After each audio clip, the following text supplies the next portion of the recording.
नमस्कार मित्रांनो, तर मी सागर दिदी आपल्या यूट्यूब चॅनलमध्ये स्वागत आहे मित्रांनो। तर आज तुम्हाला मी शेवगा दाखवणार आहे मित्रांनो आणि त्याला कसं नाही संपूर्ण दाखवणार आहे। तर बघा, एका झाडाला कमीत कमी 65 ते 70 शेंगा आहेत आणि त्या शेंगांमध्ये काही जण म्हणतात सागरभाऊ आमचा जो शेवगा आहे तो सेटच होत नाही। तर मग करायचं काय सागरभाऊ, आमचा खूप खर्च झालेला आहे, एवढाच खर्च झालेला आहे आमचा, तर मग करायचं काय। तर बघा मित्रांनो, सांगायचा पर्याय म्हणजे निसर्गावर बी अवलंबून असतं आणि ते आपल्यावर सुद्धा थोडंफार 1-2% आपल्यावरून बी असतं मित्रांनो। तर बघा म्हणजे कसं आहे, जर निसर्गाने जर साथ दिली तर चांगला शेवगा येतो मित्रांनो।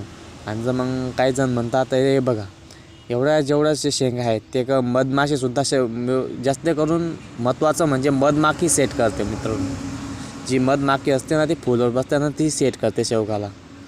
चांगलं जर वातावरण असलं तर कमीत कमी चांगला तुमच्यासुद्धा शेंगा येऊ शकतात मित्रांनो।